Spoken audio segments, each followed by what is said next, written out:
ఎంత పొడుగ్గా ఉందో. వయసుడైపోయాడు పాపం. మిత్ర, నీకు హాలోగ్రామ్ జ్ఞాపకం ఉందా? ఈ వాచ్ని ఛార్జ్ చేయాలంటే కట్టుకున్న వాడి చేతిలోకి ఎలక్ట్రిసిటీని పాస్ చేయాలని చెప్పాడు. చచ్చి ఉపయోగపడుతున్నాడు.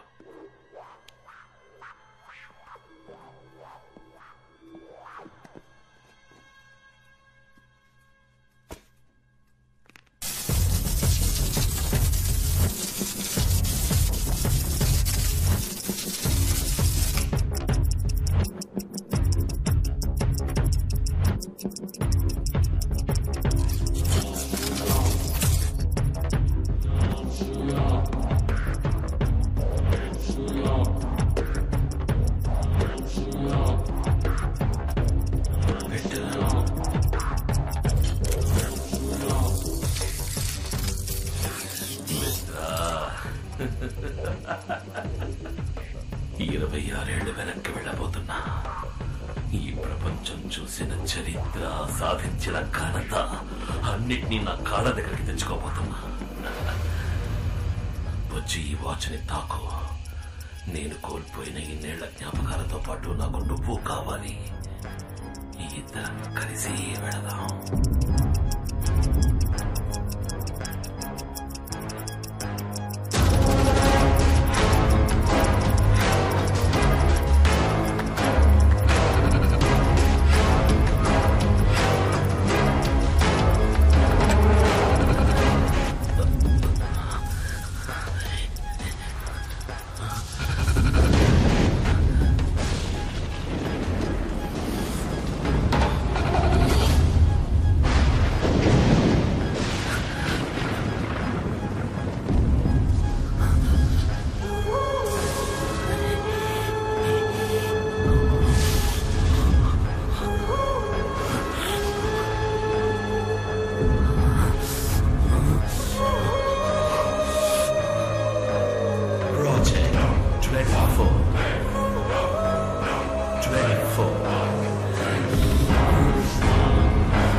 నిజంగా నేను నమ్మలేకపోతున్నాను సార్. ఇప్పటిదాకా నేను మీ పక్కనే ఉన్నా కదా, ఇప్పుడు చూస్తే నేను నా ఇంట్లో ఉన్నాను సార్.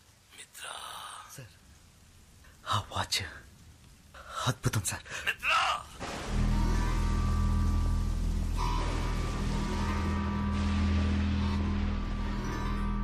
ఏమైంది సార్? వాడు గెలిచాడు. ఆ శివకుమార్ గెలిచాడు. వాడు దానికి ఎందుకు 24 అని పేరు పెట్టాడు? అది కేవలం ఆ తారీఖులో ఉన్న 24 గంటల లోపు మాత్రమే తీసుకెళ్లగలుగుతుంది. 26 ఏళ్ళు కనీసం నిన్నటికో రేపటికో కూడా మనల్ని తీసుకువెళ్ళలేదు. ఇప్పుడు ఏం చేద్దాం సార్? దీన్ని మార్చి సరి చెయ్యడానికి ఒక్కడే ఉన్నాడు. మణి, శివకుమార్ సుపుత్రుడు. వాడిని మనం చంపేశాం కదా సార్. ఇప్పుడే వాడి ఆయుష్ రేఖ బలం తెలుస్తుంది. తారీఖు చూడు, టైం చూడు. మనం అదే రోజుకి తిరిగి వచ్చాం. ఆగస్టు 15వ తారీఖు మళ్ళీ మొదలైంది. ఇంకా మనం వాడిని చంపలేదు. ఇంట్లో నిద్రపోతున్నాడు. 2 విషయాలు మన గురించి వాడికి రా తెలిసింది. ఆ పేపర్ యాడ్, అది చూసేవాడు వచ్చాడు, వస్తాడు. వాడు రాకూడదు. ఇంతవరకు వాడికి మన గురించి ఏమీ తెలియదు. ఆ యాడ్ రేపు ఏ పేపర్లోనూ రాకూడదు. సరే సార్. ఇక 2వ విషయం, లేచేపటికి వాడి చేతికి వాచ్ ఉండాలి, లేదంటే అనుమానం వస్తుంది.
కార్యక్రమాలను ఆర్గనైజ్ చేస్తాము. ఇల్లాలి అక్రమ సంబంధానికి ఆదరణ తెలిపిన భర్త.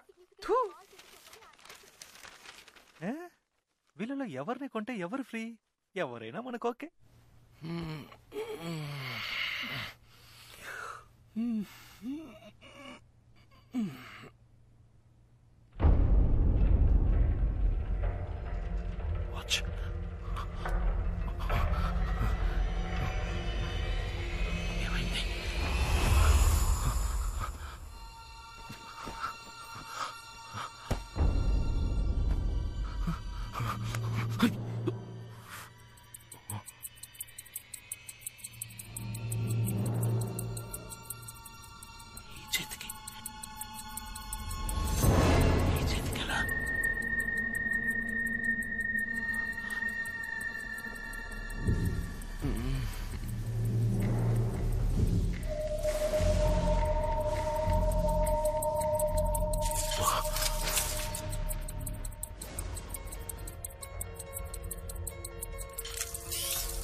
సార్, మీరు చెప్పినట్టే చేశాను సార్.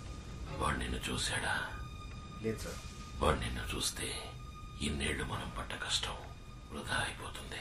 ఖచ్చితంగా తను నన్ను చూడలేదు, కానీ నేను తన్ని చూశాను. తన చేతికి మీరు తయారు చేసిన వాచ్ నేను తీసుకొని చూశాను. అది పనిచేస్తుంది. ఆశ్చర్యం ఏంటంటే తను చూడడానికి అచ్చం మీ పోలికలతోనే ఉన్నాడు సార్.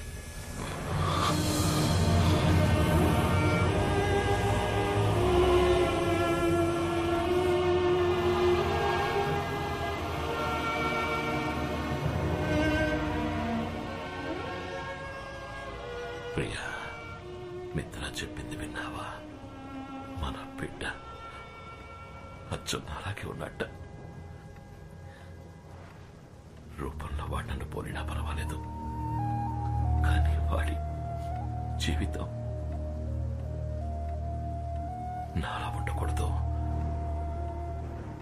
అందుకే వాడు ఇక్కడే ఉంటున్నాడని తెలిసి కూడా వాడికి దూరంగా ఉంటున్నాను.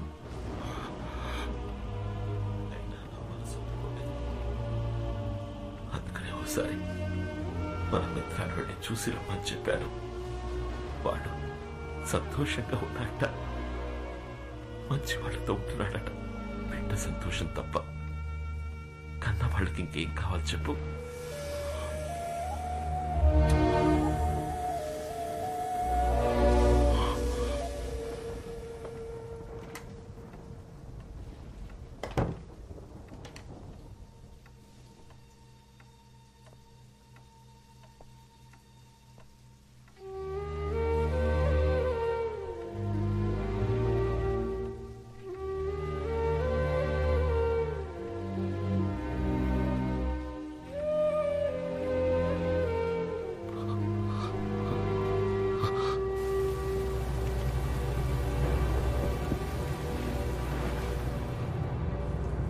సార్, వాడు వాచ్ పెట్టుకునే చేతికి కాకుండా మార్చి పెడితే ఖచ్చితంగా నన్ను ఫాలో అవుతూ ఇక్కడికి వస్తాడని అంత కరెక్ట్ గా చెప్పారు. వాడు శివకుమార్ కొడుకైతే నేను శివకుమార్ అన్నంతరా. కానీ ఇంత పెద్ద పని వాడి వల్ల వీలవుతుందా? వాడి వల్ల మాత్రమే వీలవుతుంది. వాడి బాబుని చూడకుండా ఏ పని చేసేవాడో తెలియకుండా పెరిగాడు రావాడు.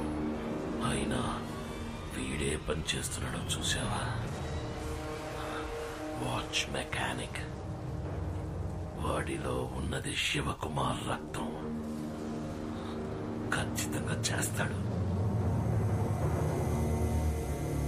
వాడిని పిలిపించి చెయ్యమని అడిగినా, మనం బెదిరించినా మన కోసం చేస్తాడా? వెళతా, వాడి జీవితంలోకి వాడి బాబులా వెళతా. వాడి తల్లి గురించి చెప్పి తనని చూడాలన్న ఆతృతని పెంచుతా. ఆత్రేయ వాడి కుటుంబాన్ని దారుణంగా అంతం చేసిన కథ చెప్తా. అప్పుడు చేస్తాడు. ఫోటో ముందు కన్నీళ్లు కారుస్తూ నించున్నాడుగా, వాడికి జన్మనిచ్చిన తల్లి దానికోసం చేస్తాడు. వాడి బాబుననుకుంటున్న నన్ను నయం చేయడానికైనా చేస్తాడు. చేయించి చూపిస్తా. మిత్ర, ఆ వాచ్ని కట్టుకుని ఎవడైనా దాన్ని ఉపయోగించుకోవచ్చు, కానీ ఆ పని చేయకుండా నాకు అనుకూలంగా ఉపయోగించుకుంటా. చూసుకో.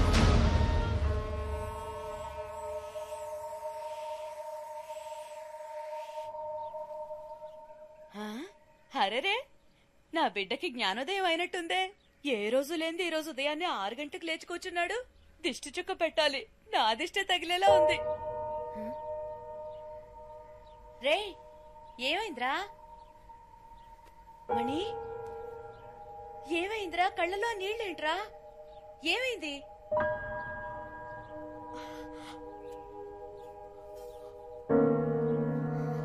అమ్మా, వీళ్ళ గురించి తెలుసుకోవాలని ఆతృతతో అడగడం లేదు. నేను నీ బిడ్డని కానా అన్న ఆవేదనతో అడుగుతున్నాను. మనం ఎలా కలిసామమ్మా?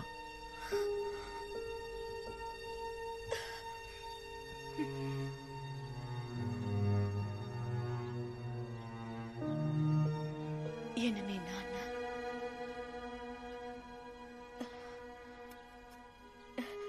నువ్వు పెరిగి పెద్దయ్యాక నీ ముఖం చూస్తే అప్పుడు నాకు అర్థమైంది. నిన్ను నా చేతుల్లో పెట్టి నా జీవితాన్ని మార్చేసిన వారు మీ నాన్న. మనం ఎవరని అడిగావు కదా, చెప్తాను. ఊర్లోనే చాలా పెద్ద కుటుంబం మనది. నాన్న, అన్న, వదినలతో ఎంతో ప్రేమగా ఉండే కుటుంబం. ఆ ఇంటి గారాల పట్టింది నేను. అమ్మాయిలు బాగా చదివి పైకొచ్చి అందరికీ సాయపడాలనే ఉద్దేశంతో నన్ను బయటూరికి పంపించి చదివించారు మా నాన్న. ఒకరోజు నాకు ఉత్తరం వచ్చింది. పెద్ద కుటుంబం నుంచి మంచి సంబంధం వచ్చింది, వెంటనే రా అని. ఆ ప్రయాణమే నా జీవితాన్ని మార్చేస్తుందని ఆ రోజు నాకు తెలియలేదు.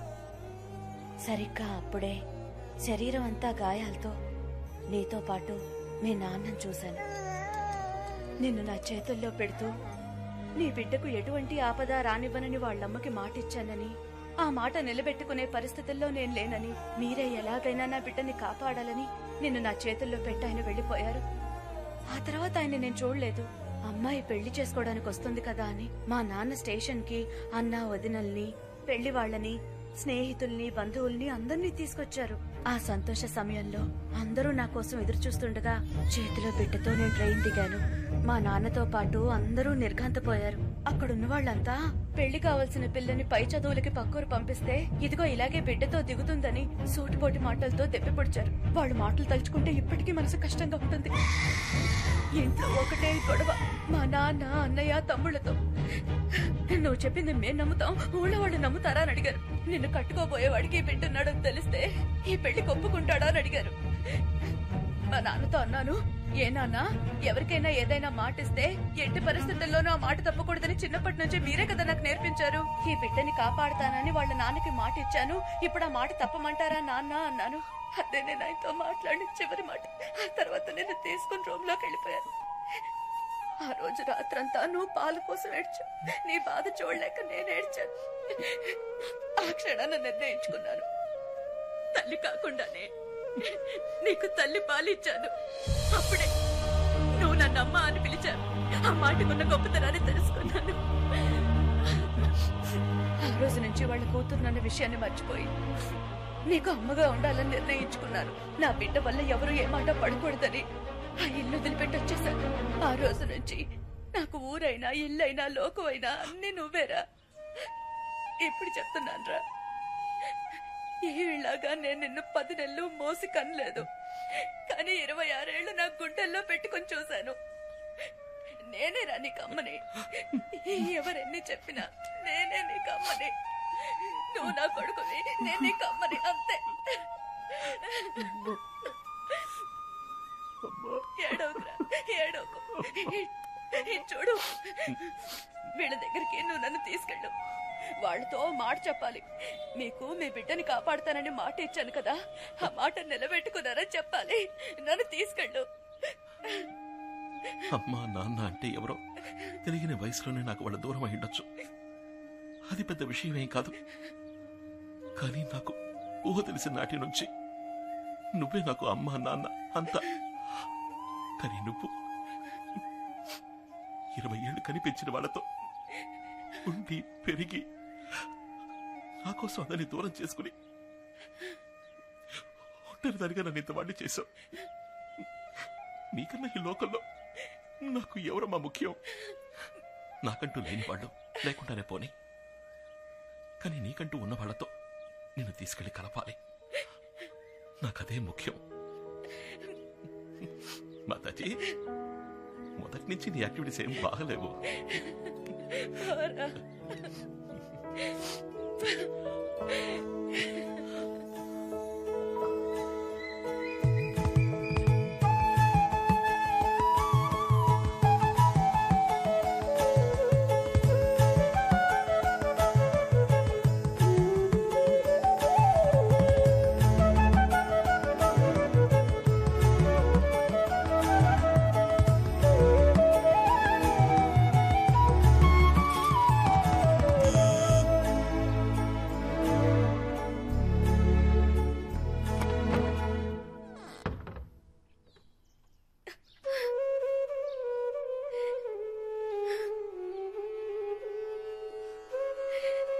వదినా,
మణి, మీ మనవడు.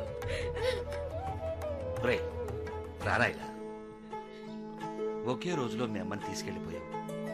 మళ్ళీ తనని తిరిగి తీసుకురావటానికి నీకెన్ని సంవత్సరాలు పట్టింది కదూ? రే, ఏంట్రా అలా చూస్తూ ఉండిపోయావు? నాన్నగారే మాట్లాడిందా నీకేంటి?